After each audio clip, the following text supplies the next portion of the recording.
first of my question is, when did you first hear about NIO, and how did you come to know about this brand?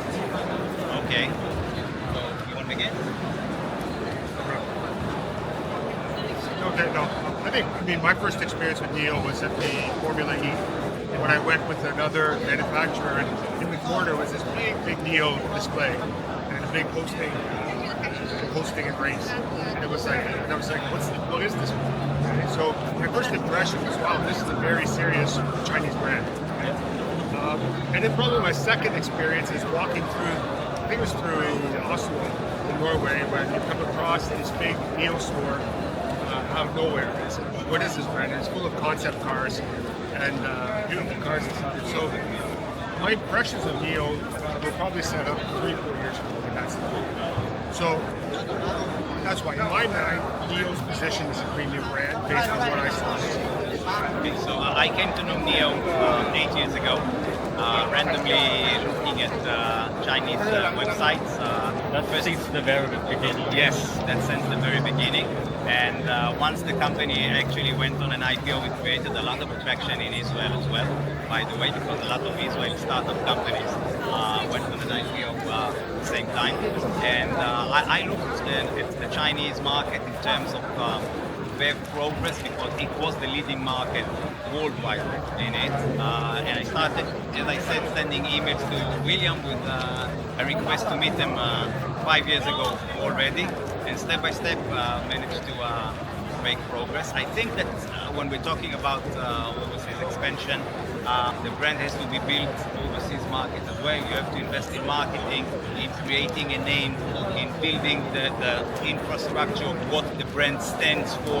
You can't just decide that you're a premium brand. You have to show it and showcase it to the customer. And it begins with education, but it takes time. No brand was able to be a premium brand within a year or so, just because it stated it's a premium brand. Yes. My second question is, like brands like Great Wall or Cherry, who started their international expansion early, they are doing quite well. We often see that branding in social events or sports sponsorships. So from branding perspective, what do you think NIO should do to strengthen the local market? Well, you can't compare brands like Great Wall and Cherry to NIO, because we're targeting completely different customers. Great Wall and Cherry are competing in the mass segment, and for many years they've gone abroad and they were, let's say, a price-related brand. Many customers around the world bought them because the vehicles were very affordable. Now when we're talking about NIO and the technology that the company has, and the craftsmanship, you're talking about completely different sort of customers. And I don't think that Cherry and Great Wall contributed to the fact that NIO will be able to sell abroad. Quite the contrary, because the perception of Chinese brands up until 5-6 years ago was exactly that, of vehicles that are very price conscious. Nowadays, you're looking at new technologies which are by far more expensive, and we have to persuade our customers to open their pockets and pay for what we see over here.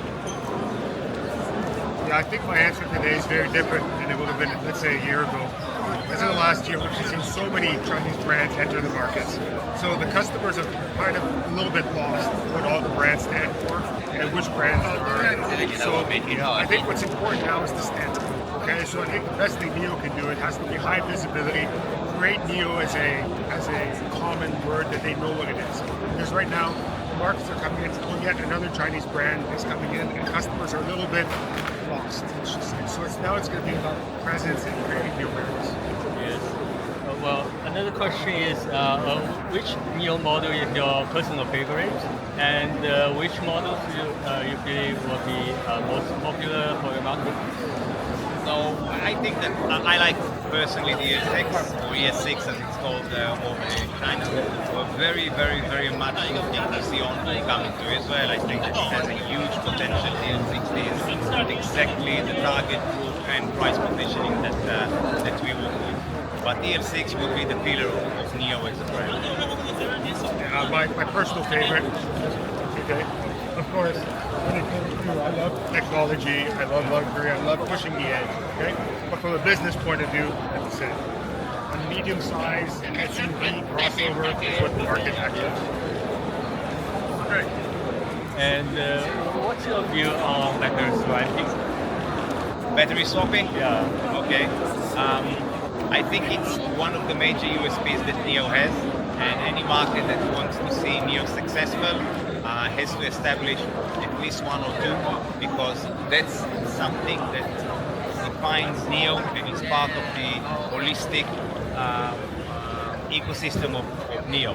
So I think that even if you don't need the swap station in terms of distances in your market, you have to have one in order to showcase the technology advantages that NIO has over its competition, let alone that it is more beneficiary for the end user. Yeah, and I know you already opened a new house. Yes. Yeah. And when will you deploy the first swap station? Well, the first swap station will be opened year end. We're just in the progress of completing the engineering phases over it. It takes time. Yeah, I think you're still facing challenges. We're still facing challenges, but we'll get them. We'll get them. How about Singapore? Yeah, Singapore will be easier, I think. It should be easier because it's a small country, it's contained, so you don't need as many swapping stations to cover the geography. I mean, yeah, we're certainly looking into it, and it is a defining feature of NIO. And when we talk about making NIO different, the fact that you offer swapping, all of a sudden, in customers' mind, that changes everything, right? So, but it's something we're certainly looking to phase in over time once the product programs are. Also, as you know, NIO has been around more than 10 years, and over the past decade, the company has independently developed all the key systems and hardware for its electric vehicles. So, do you think this positions NIO as a brand that can truly lead the trend, the future trend for electric vehicles? So I think that you see a lot of other OEMs that are cooperating today with NIO, especially on the swapping station solution, because they see that NIO's solution is probably where the industry will be headed. Alongside the fact that batteries range continues to grow and grow and grow. I think that one of the things that makes NIO unique is the fact that it develops its own technology and it's not dependent on other companies to develop it. And that's something that will continue keeping NIO at the edge of the manufacturing here in China and make it different than others. I think innovation will come more from smaller companies who can move faster, new ideas. I think NIO is well positioned to do that. Okay, yeah, I think that's for the interview. Yeah. Great. Thank you very much. Thank you for taking Appreciate time. it. And you know, NIO in Chinese it sounds like future. So last year's NIO Day theme is together and further. Yes, I've so been there. I wish you guys can work with NIO and have a bright future. Thank you very much. Appreciate it. Thank you. Thank you. Thank you.